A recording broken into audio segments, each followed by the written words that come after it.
Olá, boa noite. Está no ar mais um Goitacast Aurora. Eu, Ricardo Lopes, do meu lado, ele que todo mundo odeia, o Cris. Olá, boa noite. E hoje um convidado especial no centro da bancada, ele que é neuropsicólogo e cineasta, Elias Ribeiro. Opa, um prazer estar aqui, obrigado aí pelo convite, pela oportunidade. Prazer é nosso. Opa, quase sexual.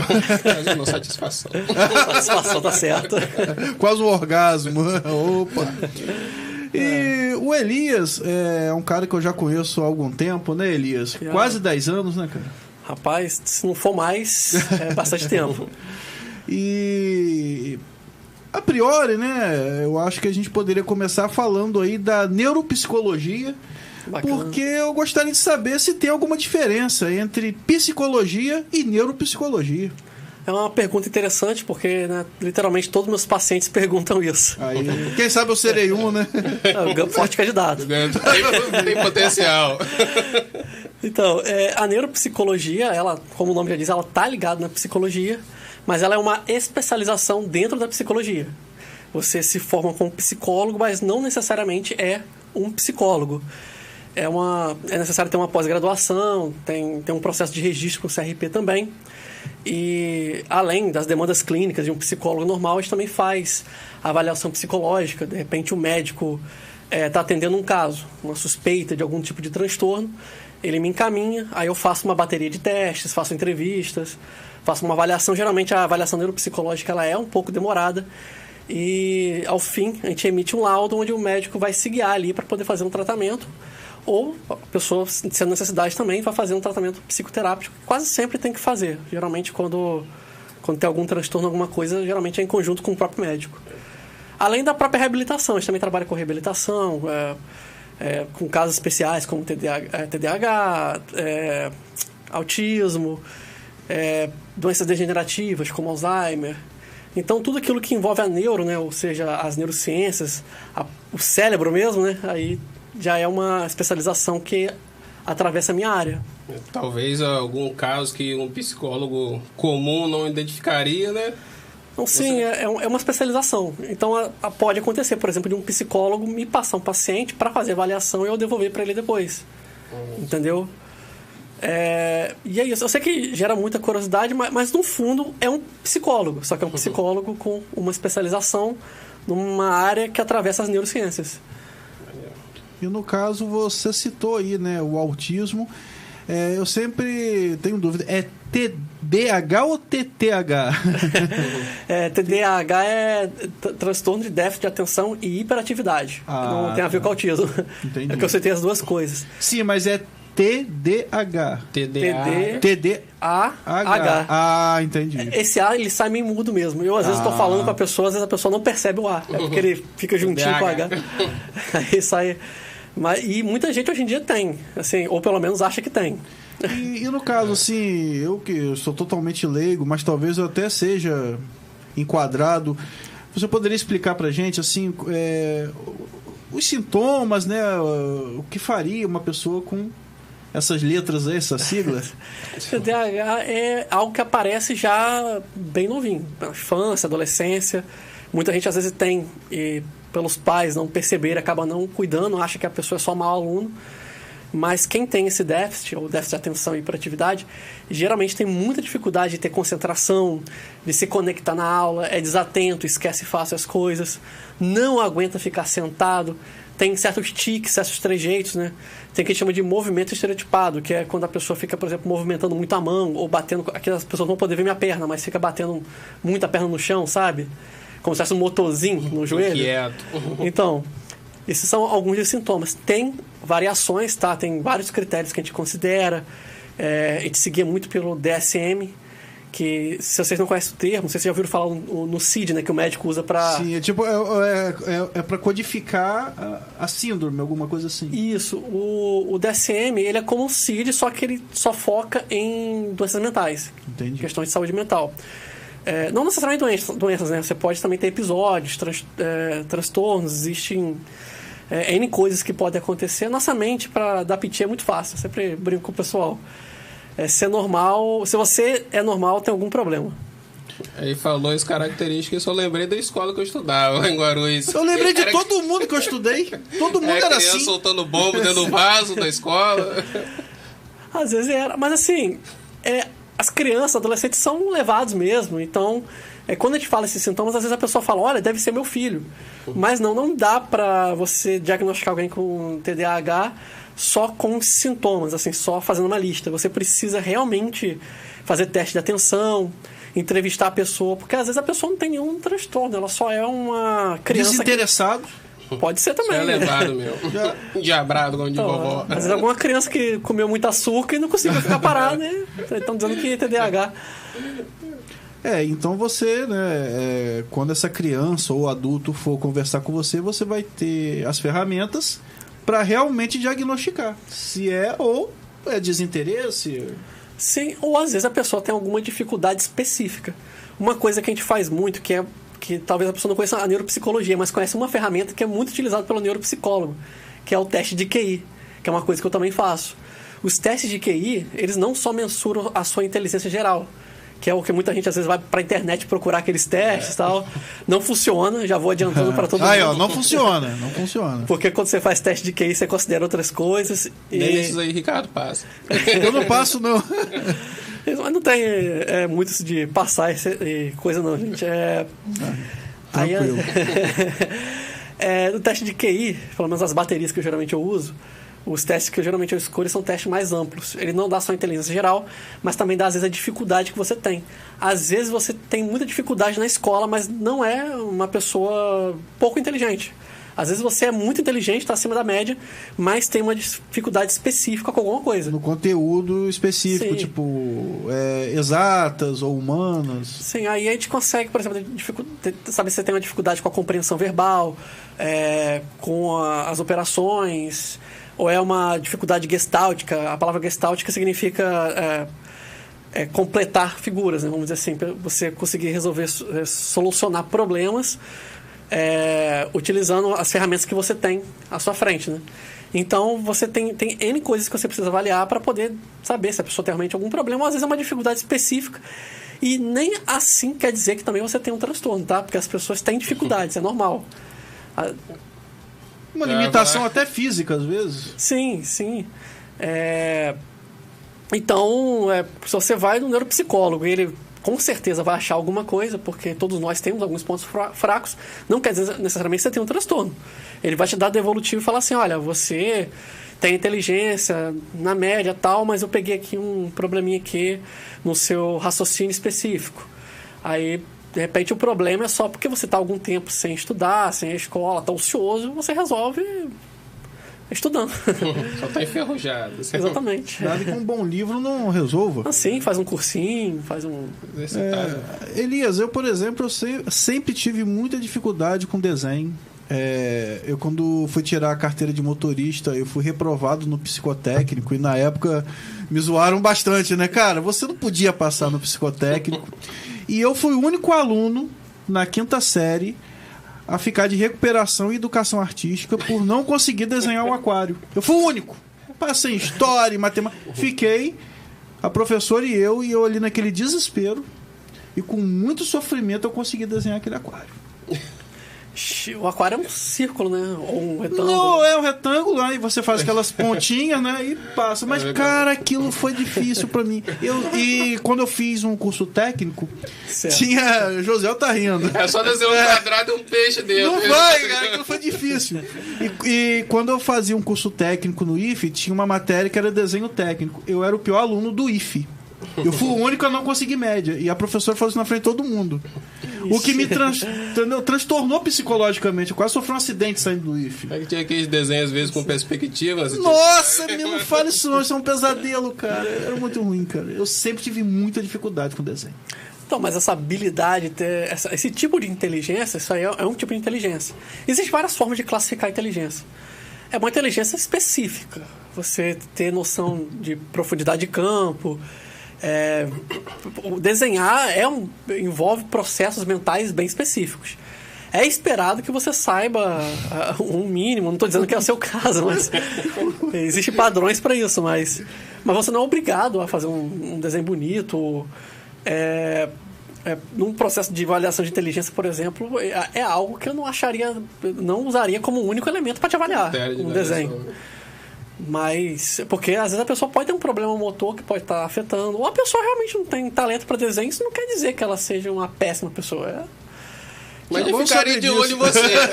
O pé atrás, né?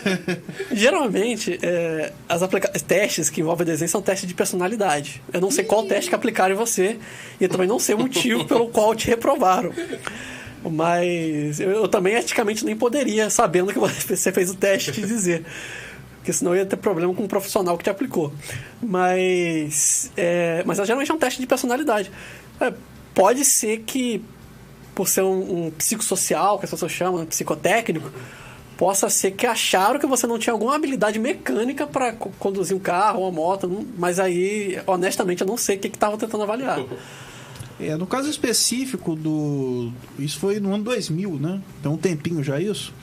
Eu não conseguia, por exemplo, como se fosse para desenhar uma estrada e aquelas linhas contínuas e as pontilhadas. Eu não conseguia fazer, tipo assim, a proporção de tamanho. Eu não conseguia. E todo mundo conseguia, eu me sentia ali um bosta ali, né? Porque eu não conseguia fazer aquilo. Assim como o aquário eu não consegui. Lá atrás, em 91, eu não consegui fazer um aquário.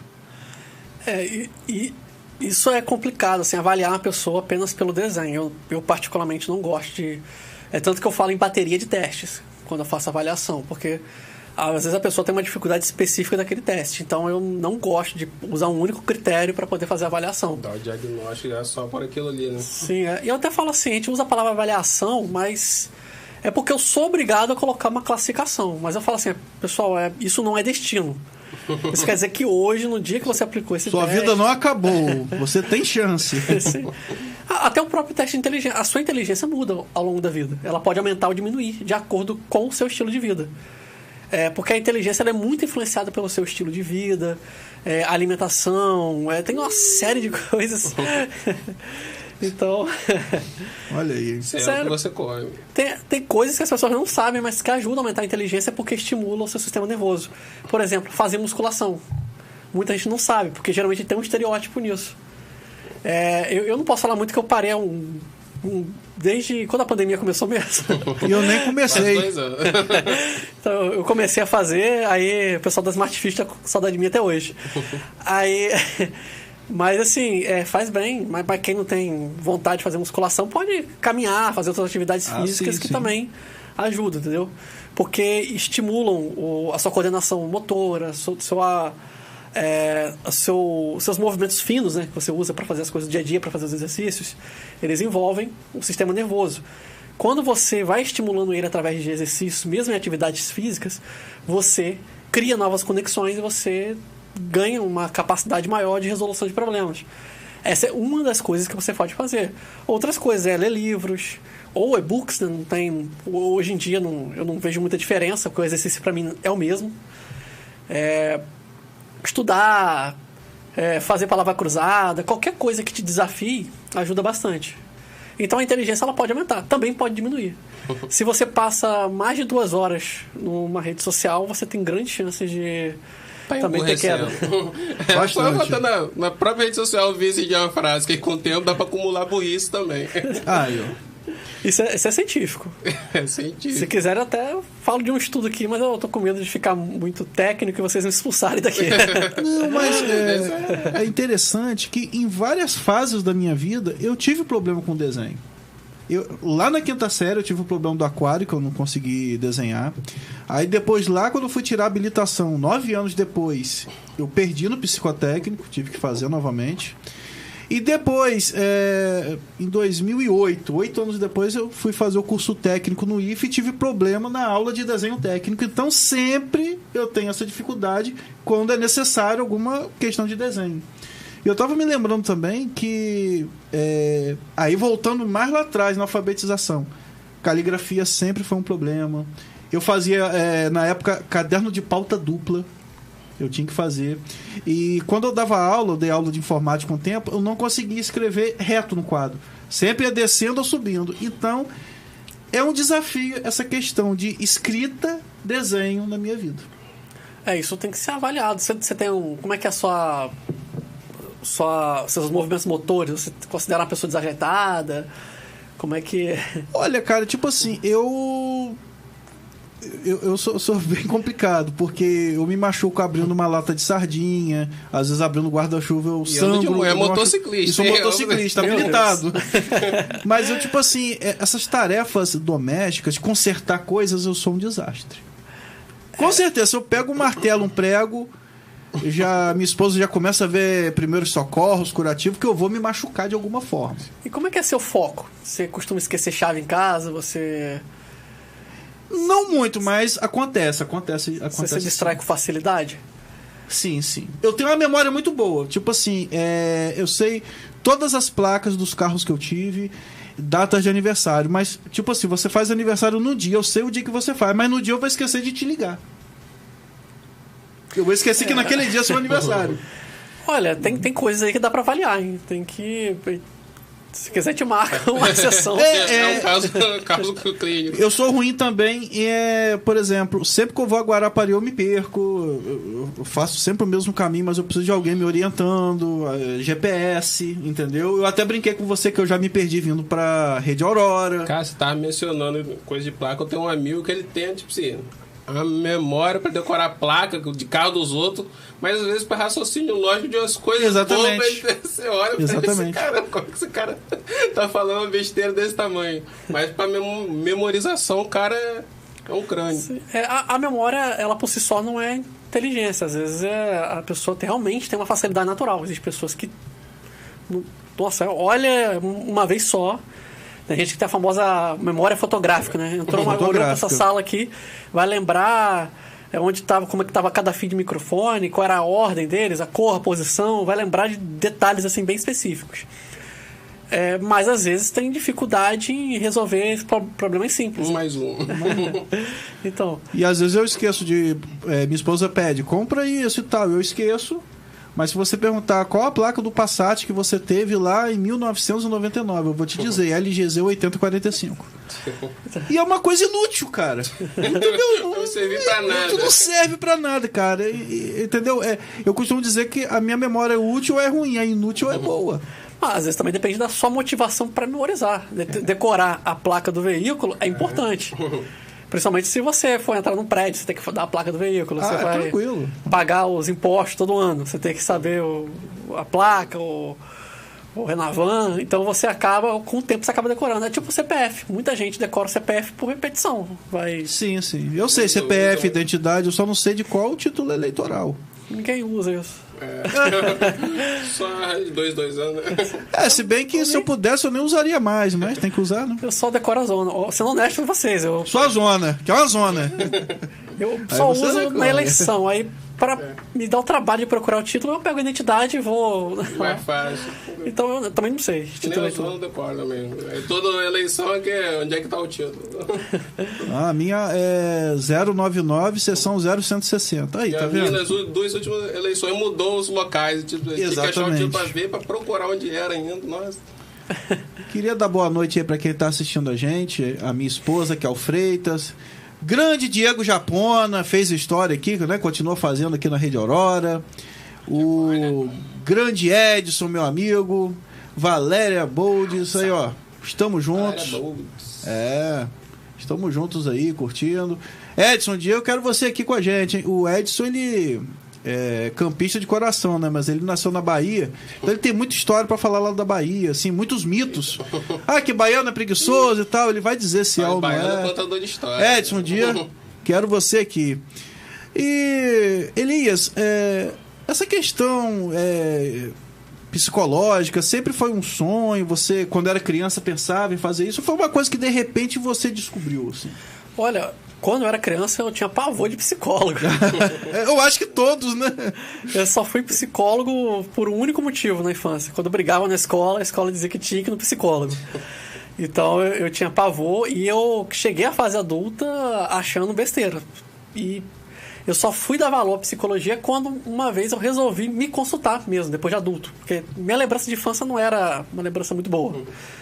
E eu acabei aprendendo tanta coisa sobre mim mesmo, e a minha psicóloga era tão diferente, ela começou a fazer link com filmes, com mitologia, com coisas que eu gostava. Filme eu sei que é uma coisa que você gosta. Sim, eu sempre gostei muito, sou apaixonado por filmes até hoje. A gente pode até falar sobre isso. Vamos falar, com certeza. Muito. Então, e aí eu comecei a me interessar, aí eu já tinha tentado algumas faculdades e nunca me identificava. Eu tinha tentado história, fiz história, né? Comecei a fazer história, comecei a fazer letras, e aí depois eu resolvi fazer algo que eu sempre me dei bem também, que era informática. Eu comecei a fazer ciências da computação e abandonei no meio. Aí passei assim, nossa, eu não acho curso nenhum. Aí eu tive um problema lá, resolvi na psicóloga. Aí eu conheci aquela mulher doida lá, que eu tenho um carinho enorme, Ana Cristina. Se ela estiver vendo isso, um abraço pra ela. Ana Cristina, você é doida, mas é gente boa. Não, é doida do bom sentido. O Jung diz que ser normal é a meta dos fracassados. Ih, fugiu a falar isso aqui agora. É o nervosismo de estar aqui com vocês. Nossa, relaxa. Vai ser normal, é a meta do.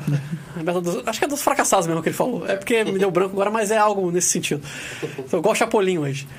Aí ela começou a falar de mitologia, aí juntou com Star Wars, aí, que na época a gente falava Guerra nas Estrelas. E aí ela me apresentou um cara chamado Joseph Campbell, outro cara chamado Jung, aí eu comecei a me apaixonar, resolvi fazer psicologia. E não parei até hoje, porque terminei a faculdade, aí fiz a pós-graduação, já estou em outra. Se eu conseguir e eu tiver essa oportunidade, pretendo fazer mestrado e o que der, sabe? Tipo, vamos embora. Aprofundar. Eu gosto mesmo, eu quero fazer ciência nessa área, eu gosto de descobrir também a paixão pela neuropsicologia, né? Estudar mente, cérebro, conexões, neurônios, genética, eu gosto muito dessa parte também. Então, que é uma coisa que muita gente não sabe, mas essa parte da psicologia também estuda isso. Que geralmente o pessoal imagina o psicólogo sempre no divã, né? Conversando. Exatamente, mas tem um trabalho científico, assim, a nível de cinema, vamos dizer assim. Não, mas então, no caso, a neuropsicologia foi uma pós que você já fez, então. Isso, eu me pós-graduei para ser neuropsicólogo. E você já está fazendo uma outra pós. Sim, eu estou fazendo agora terapia cognitivo-comportamental. É um complemento, porque eu acho que é uma área que pode me agregar ferramentas para ajudar meus pacientes, mas a minha grande paixão, de fato, é a neuropsicologia. Não desmerecendo as outras áreas, porque cada psicólogo tem sua própria... Melhor. Exatamente. Você mencionou agora há pouco aí algo sobre caráter, questão de caráter. Vocês, essa questão de sociopatia, psicopatas, vocês estudam, na sua área também, você abrange essa área? Sim, na verdade, isso é psicopatologia, isso aí, todos os psicólogos, em algum grau, veem isso. A sociopatia e a psicopatia, alguns psicólogos consideram a mesma coisa. Isso que eu queria saber, se sociopata e psicopata teria... Eu diferencio, entendeu? Assim, no DSM tá junto, é o mesmo transtorno, mas com algumas separações internas. É um transtorno de personalidade antissocial. Que se você chamar alguém de antissocial, você está dizendo que essa pessoa é um psicopata. Mas a grande... Eu não sabia disso. Provavelmente antissocial é só aquele que queria ficar quieto. Bom saber disso, nossa. Então, eu sou psicopata. Mas tem uma pequena diferença, sim. Eu trato essa diferença porque para minha área é importante. A principal diferença, porque eles têm pouca diferença da sociopatia para a psicopatia. A principal diferença é a origem. O psicopata, ele nasce assim. A psicopatia já tem estudos neurológicos que comprovam que a pessoa nasce com um transtorno, uma alteração em alguns campos físicas mesmo. Algumas alterações no lóbulo frontal, algumas reações diferentes na amígdala cefálica, que são áreas responsáveis, por exemplo, pela empatia. Ou seja, a capacidade de se colocar no outro. Ou seja, se a outra pessoa está sofrendo, nós todos temos isso natural na gente, que é uma característica que a gente ganhou na nossa evolução para nos proteger como sociedade. Se você vê alguém ferido, você tende a tentar ajudar essa pessoa. Então a gente se protege. O psicopata, ele não nasce com essa habilidade, ou nasce com ela muito comprometida. Para ele sentir prazer, ele precisa de coisas extremas. Mas nem todo psicopata ele vai matar, ele vai prejudicar alguém. Alguns psicopatas, inclusive famosos, famosos que eu digo cientistas, né? Porque nenhum famoso que eu saiba se declarou psicopata. Sabe que são psicopatas, mas nunca fizeram mal a ninguém. Tem até um neuropsicólogo que me fugiu o nome agora, mas eu falo dele no meu canal também, que ele, fazendo um estudo sobre psicopatia, ele descobriu que a mente dele tinha essa alteração. E ele tinha família, era uma pessoa muito respeitada, estava estudando a psicopatia e ele não sabia. E ele era um psicopata. Só que ele foi muito bem educado, teve uma boa estrutura familiar, ele nunca teve grandes traumas na vida, então ele nunca prejudicou ninguém. Aliás, isso do que o psicopata vai certamente matar é coisa de cinema. A maioria dos psicopatas não matam. Geralmente são seu chefe. Eles preferem crescer... Faz sentido. Eles preferem crescer na carreira. Eles preferem... O prazer deles é em passar por cima das pessoas. Entendeu? Geralmente, tem até áreas que eles gostam mais, como advocacia, política, medicina. Isso. Então são áreas mais atrativas para um psicopata. O sociopata não. O sociopata geralmente aconteceu alguma coisa na infância, houve algum abuso ou sofreu algum trauma muito grande e ele tem dificuldade de se conectar com as pessoas, então ele cai numa vida de crimes. O sociopata ele é mais impulsivo por causa disso. O psicopata ele é mais inteligente. Por ele não ter essa questão do trauma, da impulsividade, dificilmente um psicopata é pego. Agora a cadeia está cheia de sociopata. E a diferença principal por causa dessa origem, uma das principais, né? Por o sociopata ter empatia ainda, ele pode se importar, por exemplo, com a família ou com a pessoa que ele realmente ame, mas não se importa com os outros. Ele poderia matar a sangue frio e não sentir remorso, mas não aceitaria que mexesse no fio de cabelo, por exemplo, da própria mãe. Uhum. Você vai ver isso muito em crimes violentos, né? Tipo, eu matei por uma vaga de carro, mas não mexe com minha mãe. Então, isso é uma característica da sociopatia. Eu não sei se eu expliquei direito, que eu, às vezes... Entendi. Você vê... Muito. Esse já tá vendo, fuçando no YouTube, né, vendo vídeo e sobre os casos mais violentos. Tava vendo sobre o caso da Elise Matsunaga, né, que é aquela mulher que picou o marido lá, da Yoshi. Sushi.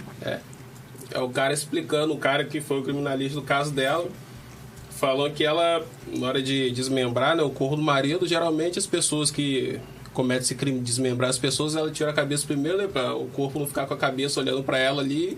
Olha. Geralmente que a pessoa fica com aquele sentimento de culpa, né? O corpo tá com o olho olhando para ela ali. E ela não, ela friamente, a cabeça foi a última parte do corpo que ela tirou. Ela tirou os braços, tipo, com a frieza que a mulher matou o marido. E no caso, eu não conheço os detalhes técnicos que coletaram do caso, mas é provável que seja pelo menos, eu acredito que seja uma psicopatia pela ausência de remorso, entendeu? A sociopatia mata geralmente no impulso. O calor do momento. Exatamente. E você comentou, Elias, sobre a questão da empatia, sobre eu ver uma pessoa sofrendo e tentar solidarizar com ela, tentar sofrer, ficar triste, né, com o sofrimento dela. Existe uma diferença entre eu querer, né, ter solidariedade com a pessoa que está sofrendo, eu não sentir nada e eu até sentir prazer no sofrimento do outro. Sim. Né? Aí, por exemplo, o psicopata, ele pode não sentir nada ou sentir prazer com o sofrimento alheio? Então, o psicopata ele tem dificuldade de sentir. Pode ser que ele sinta algum prazer no sofrimento alheio se ele causar esse sofrimento, se ele... mas aí nós estamos falando de um psicopata que está quebrado, né? Psicopata, às vezes, só o fato da pessoa nascer com alteração neurológica não quer dizer que ela vá ter prazer também em machucar o outro. Mas geralmente quando chega a esse ponto ele que sente o prazer se ele causar. Aí geralmente quando alguém sente o prazer espontâneo do sofrimento do outro, é um sociopata mesmo. Ah, tá. Que aí tem alguma coisa simbólica. Talvez essa pessoa já tenha sofrido algum sofrimento parecido na infância, aconteceu alguma coisa, e ele se sente vingado através do sofrimento do outro. Então tem essa questão também. Mas como eu disse, o sociopata o psicopata ele não é como no cinema, né? Não quer dizer que todo psicopata ele vai sair, pegar um cutelo na cozinha, uma máscara e vai atrás da pessoa. É um estereótipo, né? O psicopata sempre ser assassino. Muitas vezes a gente pode ter muitos psicopatas vivendo entre a gente, no meio da sociedade, e a gente nem saber. Vocês provavelmente conhecem mais de um, que talvez também não saibam. Talvez eu seja um, não sei. Porque eu vejo que o psicopata ele é praticamente um egoísta. Sim, a vaidade faz parte, tanto do sociopata quanto do psicopata. Eles não se conectam por inteiro com o outro. Então, o maior prazer dele é com ele mesmo. Então, é uma pessoa vaidosa. Tanto que, para você causar sofrimento no outro, você precisa se achar especial. Ou seja, você se coloca num pedestal, você coloca acima do outro. Então, uma pessoa com um aparelho empático, né, com a empatia muito boa, ela não é vaidosa, ela não se coloca acima do outro. Então, é uma característica, sim. Essa vaidade, esse egocentrismo tem a ver, sim, com a psicopatia e com a sociopatia. Você vê que na maioria dos casos dos serial killers, você vai puxar no passado deles, tem algum caso de infância, ou foi abusado quando era criança, ou sofreu algum tipo de violência. Acho que foi até o caso que falou do gatilho, que fez ele desenvolver. Que aí seria o sociopata. O sociopata, exatamente. O psicopata também pode... Ele é mais de nascer, já nasce assim. Mas ele também pode sofrer algum trauma e ninguém segura ele. Porque você junta, né, um trauma muito grande e uma inteligência notável, porque o sociopata, o psicopata, por ele não ter esse sofrimento, essa ansiedade toda que um sociopata estaria, por não ser impulsivo, se ele quiser se vingar de alguém por qualquer motivo, por qualquer transtorno que tenha sofrido, ele consegue fazer sem deixar vestígios. Com total frieza, pensar com calma, ele poderia planejar. Esperar anos para poder... A maioria dos psicopatas modernos, assim, né, vamos dizer, essa sociedade de hoje, eles obtêm vantagem com estelionato, com esquemas financeiros. Né? São pessoas que querem um ganho fácil e não estão ligando para o que vão causar com os outros. Em muitos casos você vê o cara desviou verba da saúde, o cara não parou para pensar que milhões de pessoas vão morrer por causa disso. O cara que é psicopata, né? Pode ser, vai ser o cara não se põe em um lugar do outro. A empatia não existe. Ou pode ser também mau caratismo. Exatamente. Uma pessoa com a saúde mental em dia pode ter mau caráter e ser um ser humano horrível. Isso também acontece. Também existe, né? Infelizmente ainda tem isso. Porque vai ser agravante. Porque a gente também não pode depositar tudo na conta do transtorno. Do transtorno psicológico. Porque tem a questão do caráter, né, Elias? Também. Sim, os psicopatas são coisa de 2 a 4%. A estatística muda um pouco porque é difícil detectar. Mas nós estamos falando menos de 10% da humanidade. Então, você não pode dizer que com tanta coisa ruim acontecendo aí, é tudo por culpa de um psicopata. Na verdade, tem certas coisas que acontecem que talvez um psicopata não fosse fazer. É como diz um professor meu, talvez tenha profissões aí que um psicopata seja até melhor do que um neurótico. O neurótico é uma pessoa normal, vamos dizer assim. E, por exemplo, um neurocirurgião que tenha frieza seria um excelente neurocirurgião, porque eu não quero um cara nervoso fazendo uma cirurgia em mim, não quero um cara com a mão tremendo. De jeito nenhum. Tá lá com a minha, se ele morrer também ou não, por mim tanto faz, tá lá abrindo seu coração. Não, se ele estiver tranquilo, ele vai fazer um serviço melhor. Então, ele disse que sentia mais segurança se ele soubesse que o médico é um psicopata. Mas assim, ele estava usando definição, é claro, né? Você não sabe. Só um pé da letra. Até pela frieza, né? O médico ele tem que ter uma frieza. Senão não dá certo a operação. Sim. Algumas profissões você precisa ter controle muito bom. Colocar muito sentimento naquilo ali não atrapalha. Por isso que não é recomendado, por exemplo, um médico cuidar de um familiar. É até antiético, né, Elias? Sim, psicólogos também não podem. É porque você fica muito envolvido. Então você quer interferir no processo de cura da pessoa. O médico pode cometer erros que prejudiquem a própria pessoa querida. O psicólogo pode fazer uma análise selvagem, que na maioria das profissões você não pode lidar com parentes ou uma pessoa muito próxima. Às vezes não é um parente, mas é uma pessoa que você tem muita estima.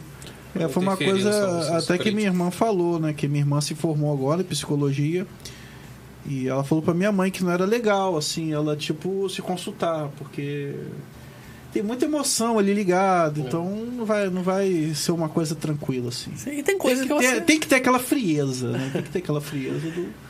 E o próprio paciente vai ficar constrangido de falar algumas coisas. Exatamente. Você já tem um envolvimento com a pessoa, você já tem um... Sim, dentro do consultório a gente fala sobre absolutamente qualquer coisa, porque a pessoa tem a segurança de que há um sigilo ali. Agora, se a pessoa com quem você está se abrindo é um parente, tem assuntos que, por mais que você ame seu parente, você não se sente tão à vontade de falar. É como advogado, né? O cliente tem que falar tudo para o advogado. Não pode esconder nada, para o advogado poder, ali com as ferramentas, agir. Exatamente. Então, você vai falar da sua vida sexual, você vai falar, às vezes, de algum crime que você cometeu, você vai falar de coisas que para a família não é exatamente um almoço de domingo. Então você tem que tomar cuidado. Então tem que ser alguém que seja neutro em relação a você. Mas aí, no caso, eu chego, né? Eu sou paciente do Dr. Elias e eu falo, ó, Elias, o negócio é o seguinte, eu matei uma pessoa. Cara, aí você não pode contar aquilo e a polícia tá procurando o assassino. É complicado, hein, cara? Sigilo Na verdade, médico. aí eu tenho que abrir um parêntese, porque... Tem existe uma parênteses. outra lei. Tem parênteses. Tem uma lenda aí, mas eu explico para os pacientes. O sigilo tem um limite, porque a lei não permite rapaz, que eu, por bom exemplo, saber oculte disso. algumas coisas. Eu posso quebrar o sigilo para evitar um crime, solucionar um crime, ou se eu perceber que há um risco maior para o paciente se eu não quebrar o sigilo. Vamos supor que eu esteja desconfiado que você está planejando se matar e a única forma de impedir é avisando alguém próximo a você. Eu posso quebrar o sigilo, entendeu? Mas o paciente fica ciente disso. Eu já aviso, se você for confessar um crime aqui, eu sou obrigado a falar pela lei. Poxa, fica a dica. cara. Não, o cara chega pra ele, ó, doutor, quando eu sair daqui eu quero matar fulano de tal. O médico, você vai ser cúmplice. Já tava me animando aqui. Não pode. Aí Não vou poder contar. eu espero que ninguém nunca confesse um crime na Pra sessão, mim. porque eu vou ficar num dilema ético muito grande. E já teve, Elias, algum caso assim que te deixou assim sem dormir, alguma questão assim, não necessariamente de crime, mas ou algumas situações que te deixaram assim sem dormir, que você de repente precisou de um psicólogo? Mas todo psicólogo precisa de psicólogo. Claro, humano. A gente faz supervisão, porque todos os Lidar casos... com muita carga, né? Nossa. Todos os cargos, né, eles implicam em uma responsabilidade muito grande. Tem pessoas confiando em você. Então vai chegar algum momento, principalmente quando a pessoa entra em sessão, que ela vai te transferir uma carga que é uma carga pesada para ela e ela vai passar para você também. Então a gente também precisa de alguém para poder se desabafar. Então a gente faz uma supervisão, a gente faz a supervisão psicológica é o psicólogo do psicólogo. Então a gente também tem que procurar psicólogo. A gente tem a nossa própria análise, a gente tem o nosso próprio processo. Só que a diferença é que a gente vai falar de coisas de clínica, a gente vai falar mas um processo é parecido com o do paciente. A diferença é que o trabalho se cruza, mas tem. Às vezes você, para resolver um caso, você precisa da ajuda de outro psicólogo. Às vezes você está ali envolvido, né, de frente para o paciente, às vezes você precisa falar em voz alta para poder, às vezes, até solucionar aquele caso. Mas psicólogos têm psicólogos, então isso é natural. Mas deve ser difícil, mais difícil para um psicólogo cuidar de um psicólogo, assim como um médico operar um médico. Vai falar, ó, esse bisturi não vai funcionar e tal. E que em algum momento esse psicólogo vai contestar o psicólogo que está atendendo ele, por ele saber também. Ter a técnica. Acho que tem que ter noção. Essa parte da contestação não vai acontecer por causa do código de ética, né? O que vai acontecer é uma sugestão. Não. Talvez na supervisão, eu estando em dúvida em alguma coisa, ele possa propor uma abordagem um pouco diferente. Isso pode ocorrer. Mas o destino da sessão é tratado do psicólogo com o paciente. O paciente também tem total liberdade de abandonar a sessão, se ele quiser. Já aconteceu de paciente precisar sair mais cedo da sessão, ou de não se sentir bem, porque às vezes a pessoa está com uma carga tão grande, e é perfeitamente natural terminar a sessão mais cedo. Uma sessão psicológica geralmente dura 50 minutos, às vezes menos por causa do plano de saúde. Tem plano de saúde que não deixa fazer mais de 30 minutos, mas é coisa dos planos. Uma sessão normal é 50 minutos, e às vezes você não usa os 50, ou às vezes até passa. Eu já segurei o paciente alguns minutos a mais, porque ele estava no momento de um processo. Se eu cortasse ali, não seria legal. Eu precisava que ele terminasse aquele processo. Aí eu estendi um pouquinho. Mas há uma disciplina também que eu trabalho com o paciente para ele saber que aqueles 50 minutos são 50 minutos dele. O normal é não passar e nem também ser antes. Se ele atrasar, ele perde esses minutos que ele atrasou, porque isso também faz parte da terapia. Você criar um hábito na pessoa, ter uma disciplina, isso faz parte do processo terapêutico. E também aquele tempo que está ali, aqueles 50 minutos é dele. Ele pode falar o que ele quiser. Se ele não quiser usar, também não precisa. Essa parte de emancipação também faz parte da terapia. Tem muito filme que retrata isso, né? Tá o cara ali conversando com o psicólogo, no meio de sessão, ele toca o despertador. O cara no meio do desabafo e acabou seu tempo, pode sair. Paga a mocinha ali na recepção e acabou. Não, eu não uso despertador não, tá, gente? Eu marco o tempo e aviso, mas... Eu assistia, eu acho que no GNT passava, sessão de terapia, e era... Depois, o último agora era com o Celton Mello. A maioria dos pacientes, eles sempre saíam antes. Eles não aguentavam ficar o tempo todo. Sempre tinha algum conflito, assim, era bem interessante. E ele era totalmente assim, ele ia pra casa, por isso que eu perguntei a você, se você já ficou sem dormir. Que ele ia pra casa, às vezes, ele ficava bem bagunçado, assim. Aí tinha um outro psicólogo que cuidava dele, que ele tinha lá uma questão com a mãe dele, muito complicada. E já aconteceu de algum paciente discordar, debater com você na sessão? Sim, isso também não é tão incomum. Tem pacientes que durante o processo lá... É porque a verdade, ela machuca. Você, às vezes, aceitar uma verdade... Tem pessoas que reagem de um jeito, tem pessoas que vão entrar em negação, tem pessoas que vão aceitar, e tem pessoas que partem para o confronto, elas querem te confrontar. Mas a gente recebe um preparo para poder lidar com isso desde a faculdade. O psicólogo ele precisa fazer um tempo específico de atendimento supervisionado por professores. A supervisão não é dentro da sala, tá? Se alguém aqui for fazer um desses serviços, não tem problema, tá? É só você o psicólogo. Mas o atendimento tem uma supervisão que a gente vai depois, que ajuda a gente a lidar com isso. O paciente pode enfrentar tal, e a gente vai ficar impassível ali. A gente... Não é com a gente, ele está se enfrentando. O psicólogo, a gente é como se fosse uma tela. Quando a pessoa está com um problema e ela começa a lidar com esse problema da sessão, ela transfere para o psicólogo. Ela projeta nele. Muitas vezes ela está ali, tá gritando com você, mas a raiva dela é com o pai ou é com ela mesma. Aconteceu alguma coisa e ela está frustrada porque ela sente que não chegou a lugar nenhum. Então, ela pode transferir isso para você. Mas a gente aprende a separar a sessão do pessoal.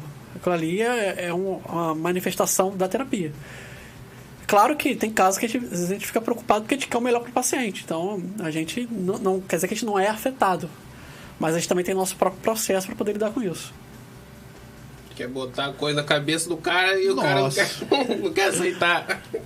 Lembrando aí a quem está assistindo a gente que o Goitacast Aurora passa ao vivo como live todas as sextas às 20 horas. E agora também a gente tem o aplicativo da Rede Aurora, que está aí na descrição do vídeo, o link. E nos comentários. A descrição, nos comentários. Porque nós vamos repetir na segunda-feira, a partir das 16 horas. Ah, Ricardo, como eu faço para ter o aplicativo da Rede Aurora? É muito simples. É só você ir lá no Play Store do seu celular e digitar Rede Aurora. É o primeiro que vai aparecer. Você já baixa, é levinho. E lá no aplicativo você vai ter acesso ao Jornal Aurora, Rádio Aurora, aos colunistas e à TV Aurora. O Goitacast Aurora faz parte da TV Aurora. Então você colocou lá na segunda-feira, às 16 horas, você vai rever o Goitacast Aurora e poder rever toda a programação. E também lá nos comentários estão os links dos canais do Elias. Porque o Elias, além de neuropsicólogo, ele também é cineasta. Então tem lá os canais dos filmes, que eu participei de alguns. Sim. E a gente vai conversar um pouquinho também sobre os filmes, né, Elias? Sim, claro. É algo já antigo na minha vida, né? Acho que quando a internet permitiu colocar filmes, eu já comecei a me interessar por isso. Como o Ricardo falou, já teve algumas participações com a gente. Pra quem não sabe, é um grande ator. Grande. O tamanho. E o filme e psicologia é algo que anda junto, né? Porque sim. a gente sempre quer falar alguma coisa com os filmes. Deixa eu aproveitar, antes que eu apanhe depois, queria mandar um abraço e um beijo para minha noiva, a Paula Machado, que está assistindo também.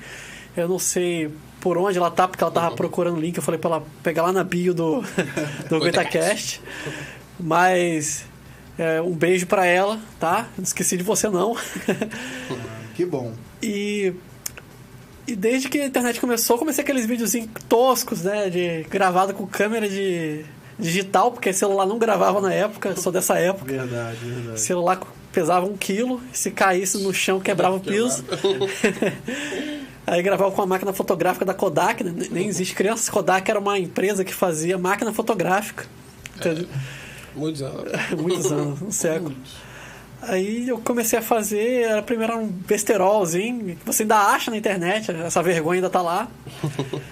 E depois eu comecei a tentar fazer algo um pouquinho melhor, passar algumas mensagens. Algumas vezes fazia uns vídeos de humor, mas sempre tentei fazer algo diferente, algo que tentasse falar algo, né? Algo a mais. Não era um vídeo aleatório. Só uma mensagem. Aí a gente começou também a participar de alguns festivais, algumas mostras, algumas exposições.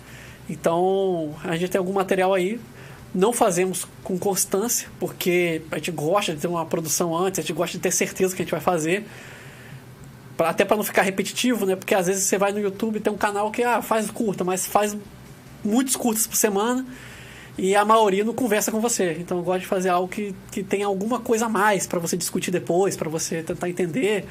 Né? Como eu brinquei com o Ricardo, né? Tem um filme que a gente gravou que se chama Pandora, que todo mundo tenta entender aquele filme, até eu que dirigi ele tenta entender. Não entendi até hoje. Então, tem a história da moça lá alcoolizada que não sei se dá tempo de contar. Dá. Que eu exibi esse filme numa pequena amostra que teve um encontro de vinil feita pela Associação de Imprensa aqui de Campos, e teve exibição de curtas-metragens e um documentário. Aí botaram 2 filmes meus lá para poder passar nessa mostra. Botaram o Tromos, foi o Orla, e foi o Pandora. Aí quando tá passando o Orla, que é baseado num conto de Guy Maupassant, que fala sobre um cara que ele acredita que está sendo perseguido por uma criatura invisível, e você sempre fica na dúvida se a pessoa tem um transtorno psicológico ou não. De fato, a pessoa toma remédios durante o curto. Que até eu que interpreto essa pessoa para economizar com o ator. Aí a pessoa tá comentando, não, eu sei que ele tá passando. Eu também tomo isso. Aí a pessoa tá lá. É isso beleza, mesmo. tudo bem. Tá se identificando. Aí chegou a hora de passar Pandora, que é uma curtinha bem pequenininho, mudo. Aí tá passando lá. Aí ela tá lá quieta. Aí eu fiquei preocupado. Aí tá quieta, tá passando curta, tá todo mundo olhando assim, maior silêncio. Aí termina. Ela levanta. Gente, eu não entendi nada dessa curta. Que bom. Enfim. Aí é um curta que... Assim, eu sei o que eu queria passar com ele, mas é verdade. Mas o Alessandro ele apareceu com uma ideia, eu apareci com outra. Alessandro. Aí a gente desenvolveu um roteiro em cima disso. Aí depois, após a produção, a gente ainda fez algumas alterações. Aí chegamos em algo bem abstrato, que até hoje a gente discute a essência daquele filme. Até hoje estamos sem entender. Não é fácil, não. Não, e tem aquele filme também, né? É Dredd, né? Eu fui um zumbi nesse filme.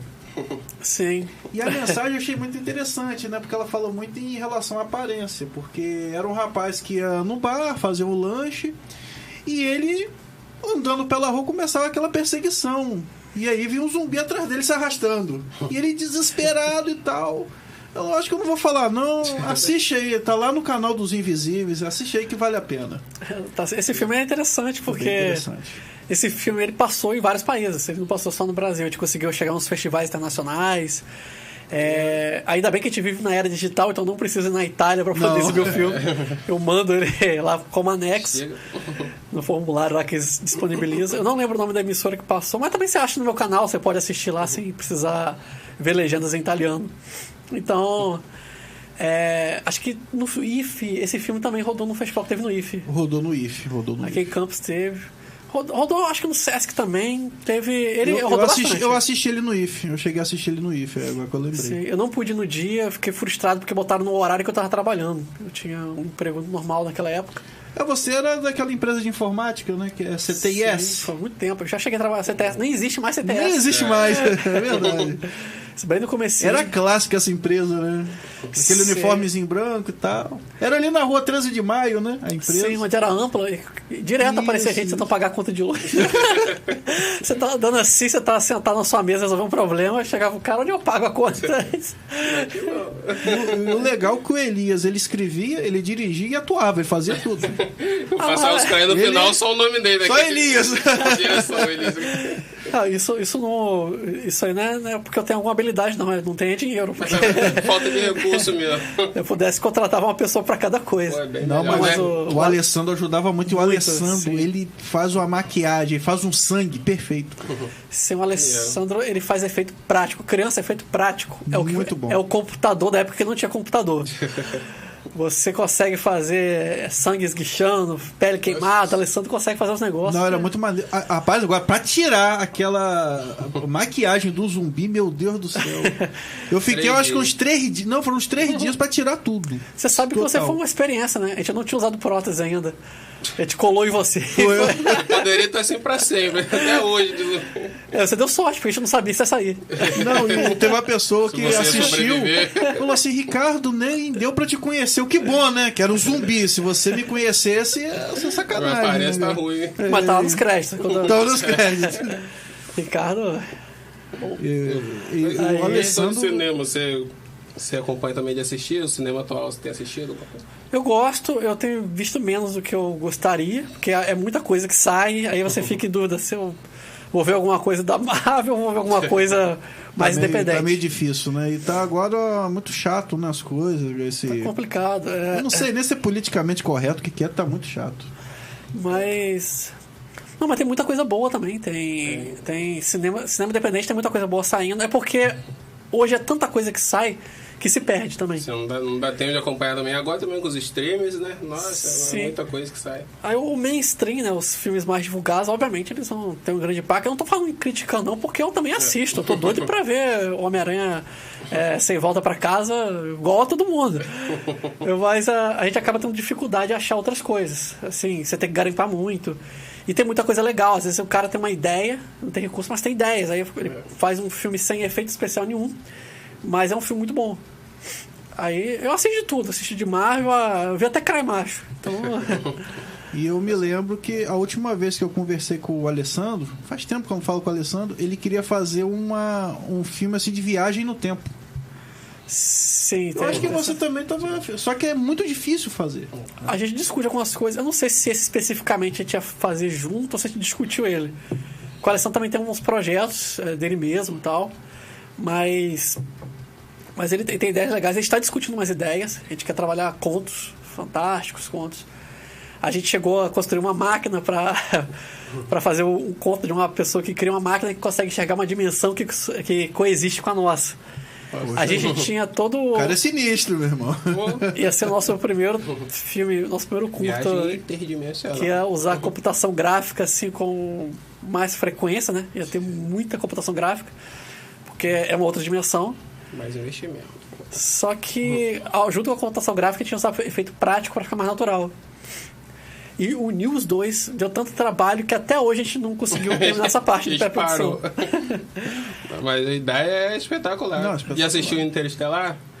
Assisti, eu sei que teve gente que não entendeu algumas partes, eu também não entendi algumas partes. Não, o mas filme é aquele filme que Mas eu explode a gosto. cabeça. Nossa, que filme. eu discuto até hoje aquela parte do buraco negro. Dos livros. Que eu não vou entrar em detalhes, porque se alguém estiver assistindo aí, eu não quero dar spoiler, mas é uma parte que a pessoa terminou o filme. Só grava isso, se alguém estiver vendo, for ver o filme ainda. O buraco negro. Você vai querer discutir sobre ele. Não, é a teoria que... Eu me amarro assim na. Pena que. Eu não sei se foi só a pandemia, porque eu acho que até antes mesmo, né? A galera se afastou dessa área desse curta, né, cara? Assim. O Alessandro mesmo, bem antes da pandemia, eu não via mais. É o que. Cada um acaba seguindo um segmento. Eu já fui mais para a área da comédia, aí você também entrou nessa questão da psicologia e tal, e acaba, né, afastando um pouco. Sim, mas o que acontece também é. Como eu te falei, hoje em dia tem uma disputa muito grande. É muito acessível. Qualquer pessoa pode gravar um filme hoje. Você faz um filme com o celular, não tem... o que é legal. Só que é difícil você coexistir com tanto conteúdo, entendeu? Então, por exemplo, para fazer o curta como a gente faz uma produção antes. E a gente não tem recurso para poder chegar... vou precisar de roupa diferente. Eu vou sair daqui e comprar amanhã roupa. Não tem como. Efeitos especiais, práticas, tem que fazer testagem, tem limitação de material. E a gente quer fazer bem feito. A gente não quer fazer uma coisa para gerar volume na internet, como é feito hoje em dia com muitos canais. Então, e também tipo, nosso foco é festival, é distribuir assim para locais que celebrem cinema. Então isso acaba tirando um pouco a gente do mainstream da internet. Não que esteja errado também quem faz disso uma forma de viver, porque cada um tem que ter seu ganha-pão, claro. Mas isso acaba afastando um pouco o alcance dos curtos na internet. Esse tipo de curta-metragem a gente tem dificuldade. Até o tempo é um recurso escasso, né? Que eu consegui reunir a equipe para filmar, nossa... Não é fácil, não. Bem, infelizmente chegamos aí ao nosso horário. Caramba, já? Foi muito rápido, mas o que é bom, né? Passa rápido. É bom passar rápido. Agradecer ao Elias pelo aceitar aí o convite. Agradecer ao Cris. Não nada. Tá sempre aí do lado. Agradecer Josiel, nosso piloto. Pilotando a nave. E a Rede Aurora, né? Pela oportunidade. Vai ter que voltar para terminar o papo, né? Vai ter que ter Elias 2. Parte 2. É só chamar. Valeu! Valeu, galera. Tamo junto.